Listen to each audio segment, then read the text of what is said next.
Welcome back, guys, on our channel Competition Breaker.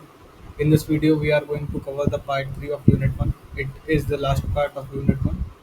In this video, we are going to cover the models of the corporate governance. So, let's start. Basically, there are four models of the corporate governance named as Anglo-Saxon, Japanese model, German model, and Indian model. So, first, we are going to cover Anglo-Saxon model. तो इस model में क्या था, हम इस Anglo Saxon model को हम share holder model के नाम से भी जानते हैं और ये प्राइमरीली इंग्लिश स्पीकिंग कंट्रीज़ में ज़्यादातर यूज़ में लिया जाता है, जैसे कि UK, US, Canada and Australia. ये एम्फेसाइज करता है maximizing shareholder value, means profit को बढ़ाना और स्टॉक प्राइस को हाई करना। ठीक है, इसका प्राइमरी गोल रहता है गवर्नेंस का। ठीक है, इसका कुछ की फीचर है, जैसे कि ये शेयर होल्डर सेंट्रिक रहता है। इसमें जो बोर्ड और मैनेजमेंट होता है वो प्रायोरिटाइज करता है शेयर होल्डर्स के इंटरेस्ट को और फोकस करता है शॉर्ट टर्म प्रॉफिट पे और स्टॉक परफॉर्मेंस में। बेसिकली ये मॉडल जो यूज़ होता है एंग्लो सक्सन, ये ज़्यादातर मॉडल ऐसी कंट्रीज़ में यूज़ होता है जहाँ का स्टॉक मार्केट बहुत ज़्यादा वेल डेवलप्ड रहता है। ठीक है, dispersed ownership, companies have many share holder, company के बहुत ज़्यादा शेयर होल्डर होते हैं, जैसे कि पब्लिक, इन्वेस्टर और म्यूचुअल फंड। इसका कोई भी एक सिंगल डोमिनेटिंग शेयर होल्डर नहीं होता।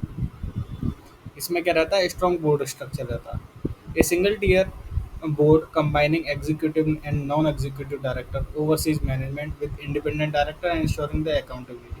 इसमें जो रहता है एग्जीक्यूटिव डायरेक्टर रहता है, नॉन एग्जीक्यूटिव डायरेक्टर रहता है जो कि मैनेजमेंट को देखते हैं, साथ ही साथ इसमें इंडिपेंडेंट डायरेक्टर रहता है, वो इंश्योर करता है अकाउंटेबिलिटी को कंपनी में। ठीक है, ये मार्केट ड्रिवन रहता है, जैसे मैंने बताया था आपको। ये ऐसी कंट्रीज में आपको देखने को मिलेगा जहाँ का स्ट्रॉन्ग मार्केट एकदम वेल डेवलप्ड है।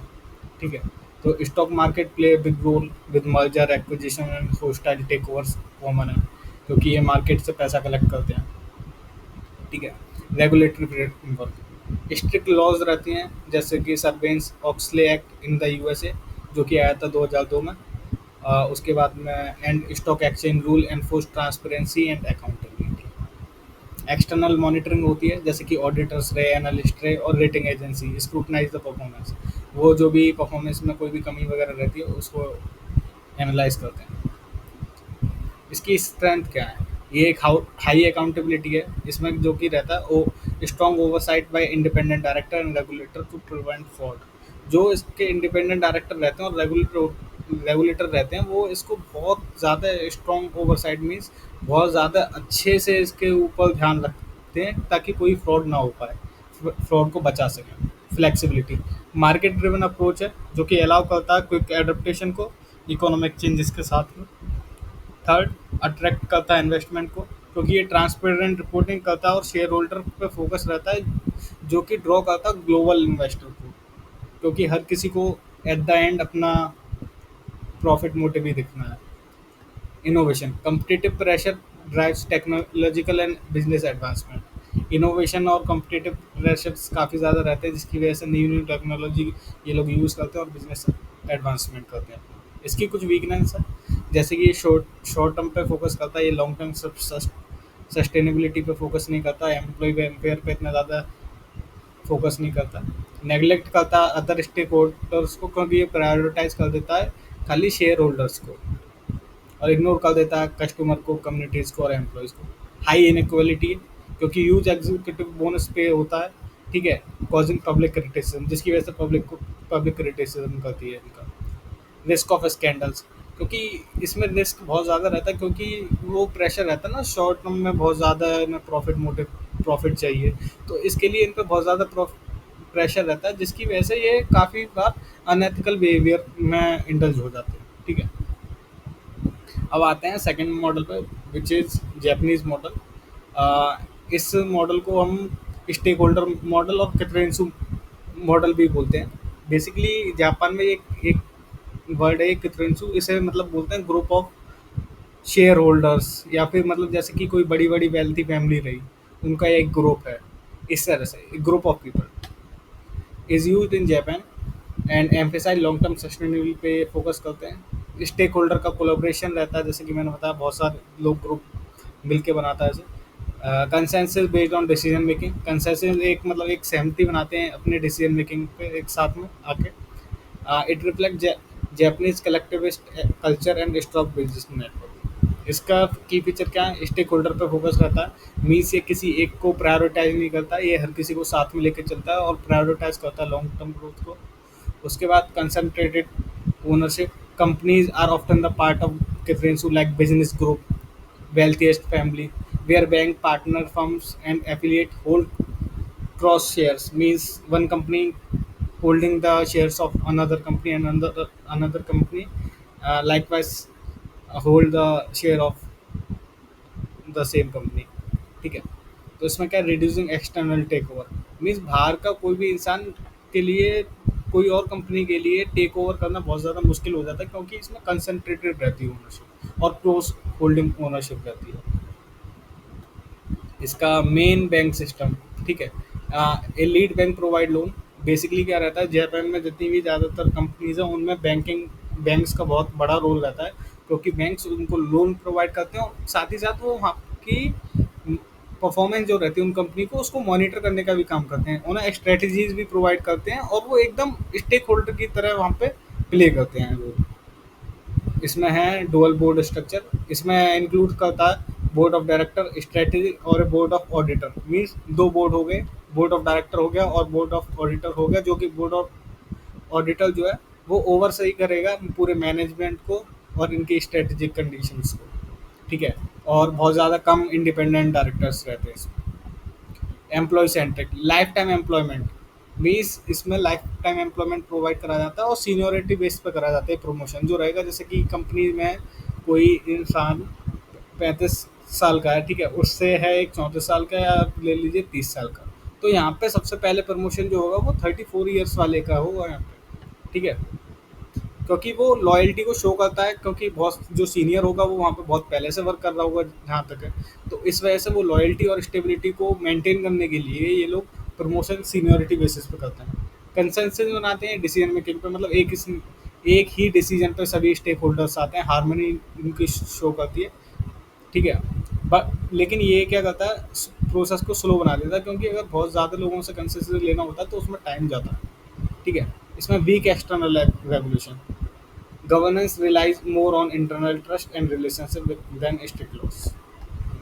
इसमें स्ट्रेंथ क्या क्या है, ठीक है, लॉन्ग टर्म विजन है, जैसे कि लॉन्ग टर्म फोकस रहता है, स्टेक होल्डर की लॉयल्टी रहती है, ठीक है, क्योंकि ये टाइज विद बैंक एम्प्लॉयज़ और सप्लायर्स के साथ में रहता है, तो उससे स्टेबिलिटी आती है। इसमें कॉन्फ्लिक्ट जो रहते हैं उसका चांसेस बहुत ज़्यादा कम हो जाता है, क्योंकि इनका कोलेब्रेशन इतना अच्छा रहता है एक दूसरे के साथ में और कंसेंसस के बेसिस पे ही ये सब वर्क करते हैं। रिजेलियंस, मीन्स क्रॉस शेयर होल्डिंग जो रहती है वो प्रोटेक्ट करती है हॉस्टाइल टेक ओवर्स को।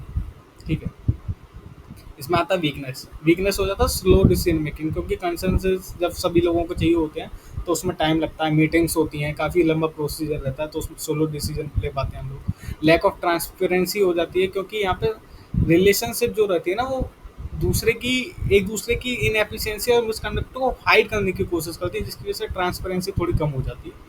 लिमिटेड इनोवेशन रहता है, क्योंकि रिस्क अवर्स कल्चर रहता है, मेंटर बोल्ड स्ट्रेटजीज, ठीक है, उसकी वजह से लिमिटेड इनोवेशन रहती है इनकी।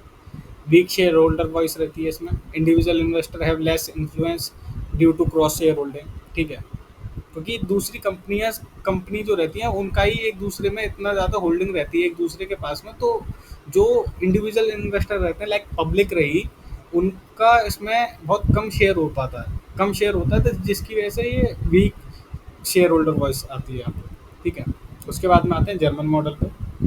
जर्मन मॉडल को हम टू टीयर मॉडल के नाम से जानते हैं और को डिटर्मिनेशन मॉडल के नाम से भी जानते हैं। ये ज़्यादातर जर्मनी और सम यूरोपियन कंट्रीज़ में यूज़ होता है, जैसे कि ऑस्ट्रिया और नीदरलैंड। ये बैलेंस करता है शेयर होल्डर और एम्प्लॉयज़ के इंटरेस्ट को एक स्ट्रक्चर्ड वे में, डुअल बोर्ड सिस्टम के साथ में और with strict labour representation, strong labour representation के साथ। ठीक है, बोर्ड में इनके में जो एक लेबर की तरफ से भी एक रिप्रेजेंटेटिव रहता है। ये टू टीयर बोर्ड है, क्योंकि एक इसमें सुपरवाइजरी बोर्ड आ जाता है और एक आ जाता है मैनेजमेंट बोर्ड।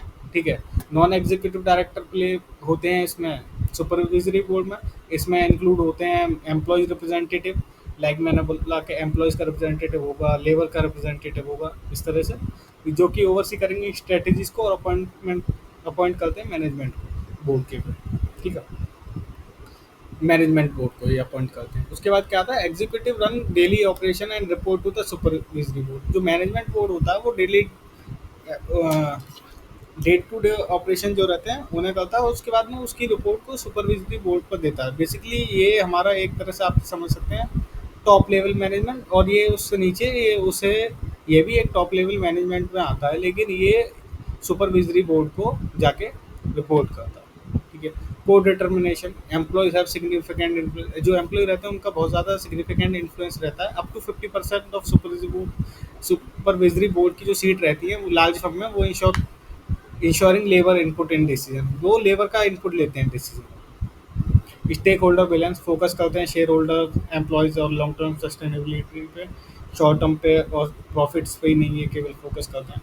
कंसनट्रेटेड रहती है ओनरशिप फैमिलीज के पास में, जो वेल्थियस्ट फैमिलीज हैं उनके पास में, बैंक्स के पास में और इंस्टीट्यूशन के पास में जो लार्ज होल्डिंग रखते हैं यहाँ पे। स्ट्रॉन्ग रेगुलेशन होती है, स्ट्रिक्ट लॉज रहती हैं। ठीक है। बैंक इन्फ्लुएंस करता है, bank provide loans and hold share playing a governance role. Long term पे फोकस करते हैं, मैं बताया, रिपीट हो गया एक बार। उसके बाद में आ जाता है स्ट्रेंथ क्या क्या है इसकी। एम्प्लॉय एम्पावरमेंट होता है, को determination that boost worker moral and productivity. ठीक है। जो को डिटर्मिनेशन रहता है वो वर्कर्स का मोरल और प्रोडक्टिविटी को बूस्ट करता है। उसके बाद बैलेंस डिसीजन लेते हैं, किसी को प्रायोरिटाइज नहीं करते हैं, इंश्योर करते हैं फेयर इनपुट हो हर किसी का, और सस्टेनेबल स्ट्रेटजीज होंगी इनकी कंपनी की। स्टेबिलिटी रहती है क्योंकि कंसंट्रेटेड ओनरशिप रहती है, और बैंक्स टाइप रहते हैं जो कि प्रिवेंट करते हैं टेक ओवर से, हॉस्टाइलिटी टेक ओवर से। ठीक है। एथिकल गवर्नेंस रहती है स्ट्रॉन्ग लॉज के साथ में, जो कि रिड्यूस करता है फ्रॉड को और प्रमोट करता है सोशल को। इसकी वीकनेस क्या है, कॉम्प्लेक्स स्ट्रक्चर है, लाइक सुपरविजनरी बोर्ड और management board means two tier board हो गया, जो स्लो डिसीजन मेकिंग करता है और क्रिएट कर देता है कभी कभार कॉन्फ्लिक्ट्स को। Limited share holder power, share holder की जो पावर रहती है बहुत ज़्यादा लिमिटेड रह जाती है, क्योंकि इसको इन्फ्लुएंस करते हैं मोस्टली एम्प्लॉयज़। ठीक है। उसके बाद में risk of stagnation, conservative conservative approach रहती है, जो कि इनोवेशन को हिंडर करती है कहीं ना कहीं, मतलब रुकावट बनती है इनोवेशन की।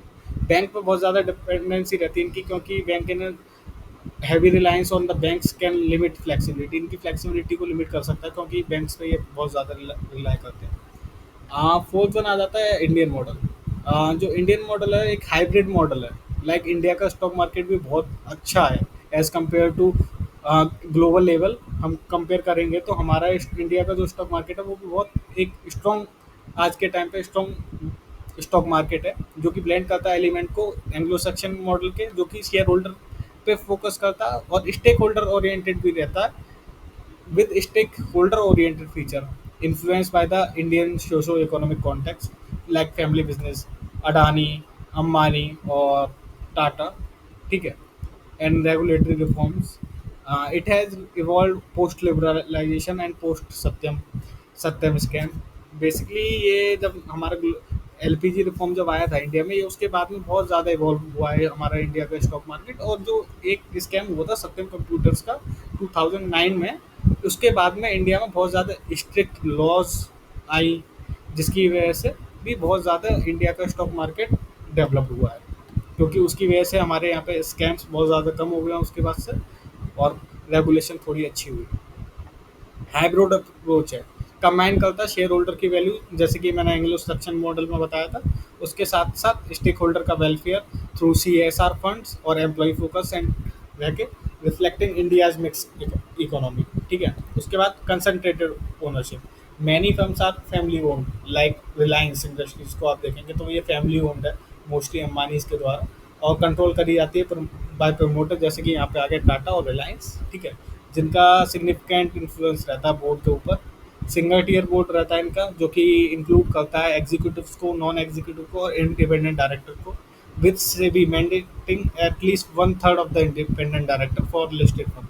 मीन्स वन थर्ड, जो अगर तीन डायरेक्टर हैं, ठीक है, तो उसमें से एक डायरेक्टर हमारा इंडिपेंडेंट डायरेक्टर होगा।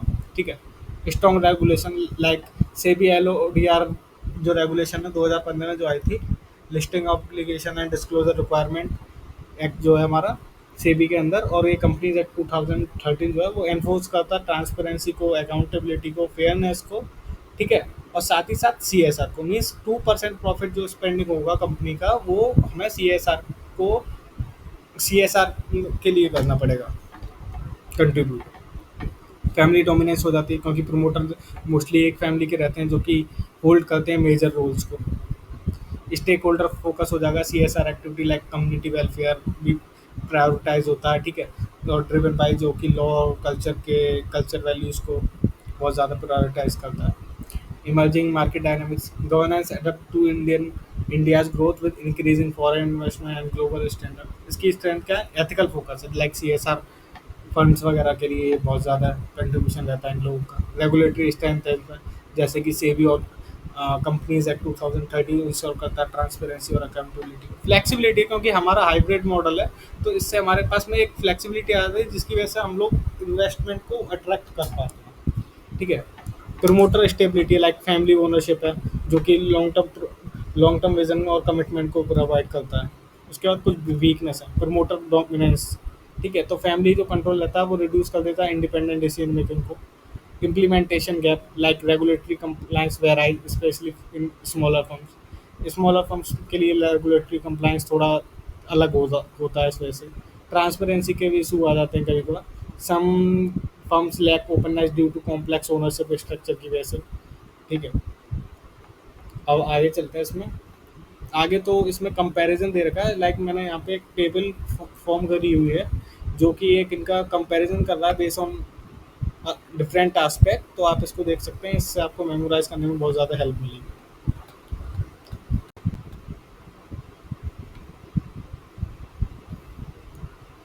So that's it from my side guys. आप मेरे ये नोट्स को एक्सेस करने के लिए आप टेलीग्राम चैनल को ज्वाइन कर सकते हैं, उसका लिंक मैं अपने डिस्क्रिप्शन बॉक्स में दे दूंगा। तो आप वहाँ से इन्हें इजीली एक्सेस कर सकते हैं और ये फ्री ऑफ कॉस्ट है, ठीक है। और आपको अगर वीडियो अच्छी लगी हो तो लाइक करें, सब्सक्राइब करें, ठीक है। और thank you for watching, bye bye. और आपको नेक्स्ट वीडियो जो कि यूनिट 2 का है वो आज ही रात में मैं अपलोड कर दूंगा, और बचा हुआ पोर्शन यूनिट 2 का कल 12 बजे तक मैं अपलोड कर दूंगा आपके लिए, ठीक है। Thank you.